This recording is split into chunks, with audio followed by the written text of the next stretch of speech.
Hello, everybody. Dave Neal here, stand-up comic host of Bachelor Nation News. All right, I'm calling it right now. This is the biggest Bachelor story of the week. Maybe not, of the day. Recchia crushes Zach Shallcross.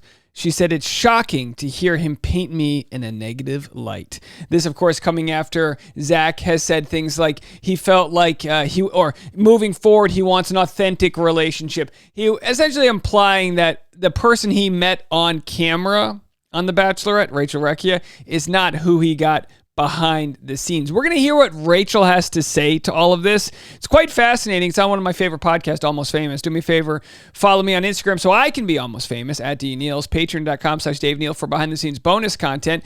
Again, if you want to watch me sift through the Bachelor news with a fun and supportive chat room of about 20 to 30 people, 300 total, but we always have like 20 to 30 people in the chat. Go to patreon.com/Dave Neal. Even today, you can see the moment when I was listening to the podcast you're about to hear, and I go, bingo, that's the story. So if you want that meta behind-the-scenes look, that's where it's at. Bachelor Rush Hour, the podcast. Today we'll have Kate Casey on. I'm going to interview her right after this. Kate Casey, a well-known podcaster in the entertainment and reality TV news world. So she's going to join me to talk more about Zach's season. But let's get right into it. So I'm going to share with you guys this clip right here. It starts at the 7-minute mark. It's about 5 minutes long. First, let's listen to the sort of teaser that's put together by Almost Famous Podcast, which also talks about how Recchia and Clayton had their moment last week where they teased everyone with their Instagram hype. God, never felt so single. It must be nice. We watched the sunset together. We did. You guys actually watched the sunset tonight with your ex, your Clayton. mutual ex. So if somebody amongst the two of you were to get back with Clayton, I'm taking myself out of the question. Wait, someone went, no, that's not nice. More likely to be Rachel? Would you consider yourself being more serious with Clayton or being more serious with Zach? Just from my viewing point of view, I would imagine it was Clayton since you exchanged I love yous. So according to Ashley's viewing point of view, and again, they don't answer anything here, so we're not giving it away. Go listen to the whole podcast, Almost Famous.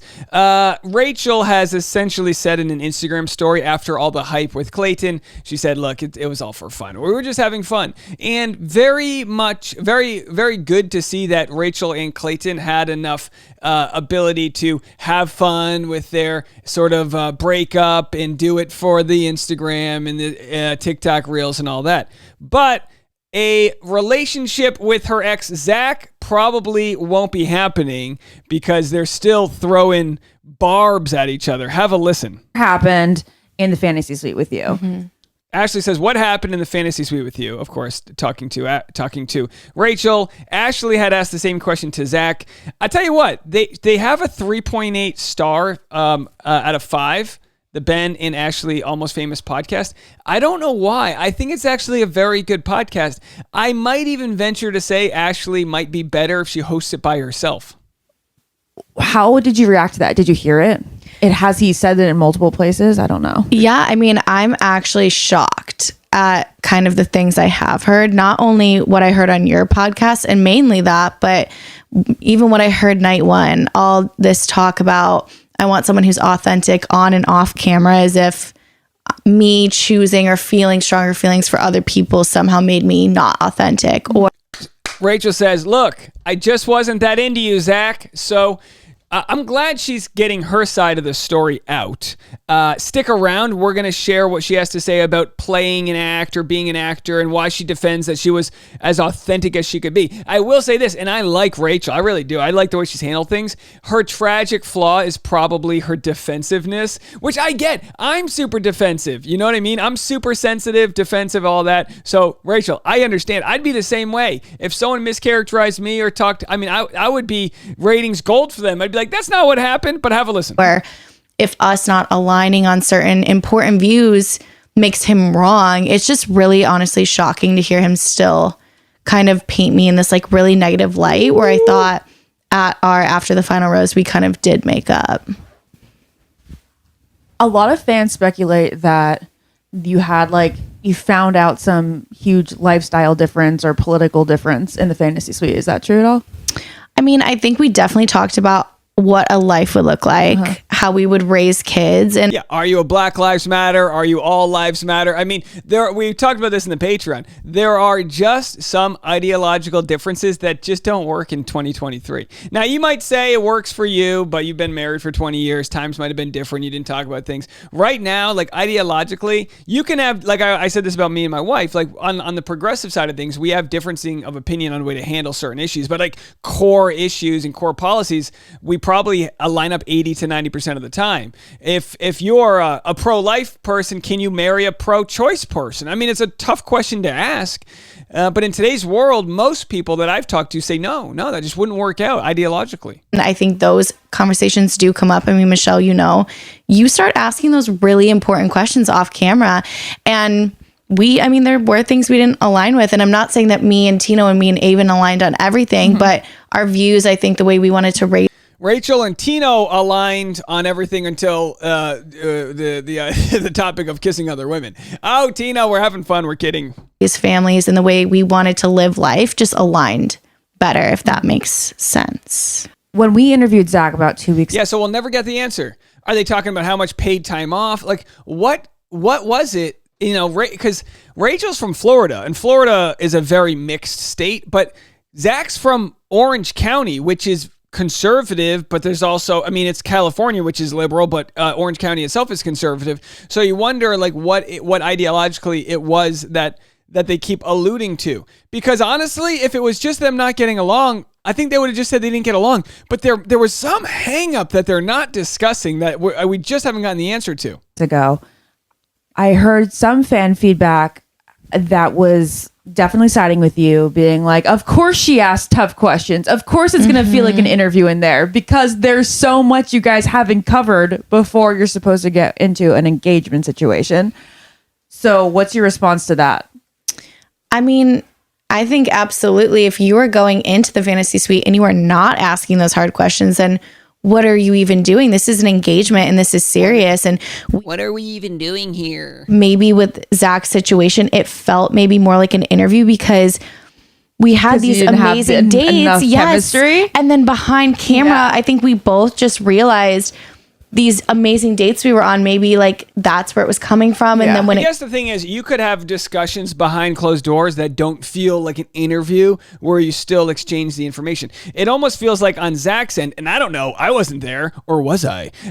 Just peeping. Why is Dave Neal in the corner? Oh, don't worry about him. He's just a power recapper. He likes to recap the old fantasy suites. I just have a stopwatch. Why would you need a stopwatch and a laser pointer? All right. And a vibrator.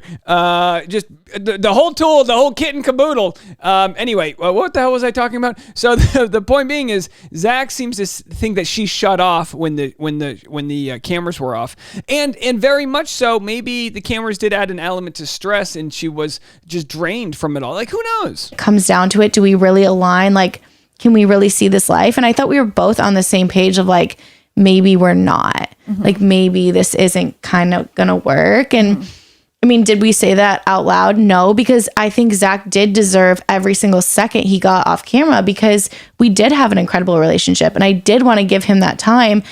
It really didn't matter what I was feeling before that, but yeah, it kind of solidified it for me. I think from like also like just even like a friend perspective. Michelle Young chimes in. And it's like a biased one, right? But like when you go into fantasy suites, you do ask questions that you typically... You're on this romantic date. Everything's lovey-dovey, but in a relationship, everything's not always lovey-dovey. Yeah. Like you have to talk about finances. That's a hard conversation. You have to talk about. Did you actually ask the guys in your fantasy suites about their credit score? Please say yes. I don't. No, not me. Because I think I heard this in a previous podcast. No, not me personally. Okay. Not me personally. But like I've talked with like previous bachelorettes. I feel like if your credit score is below a 700, you need to do oral sex more often. No, I'm kidding. What do I know?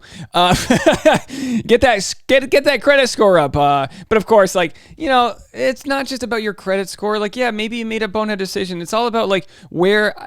As far as I'm concerned with the show, the biggest the biggest question I would ask is like, where do you want to go in life? I want to know their motivations. I want to know their burning desires. I want to know if I can build a team with somebody, because in the modern world, especially in these scenarios where a lot of times you end up becoming influencers and freelancers, the hardest thing is getting on the same page with building a cohesive like brand as a partnership. And you might say, Dave, your partnership doesn't have to be your brand. I understand. But like, take my wife and I, for example. We don't have bosses. We don't have anyone telling us to get up in the morning. Everything we do, every decision we make, we have to think about our careers, our personal life, and everything in between. I can't just say, oh, babe, the boss is calling me back to the office. I have to say, I'm choosing to work late today because it provides for my family. Like, these are tough conversations to have in the modern world that exists.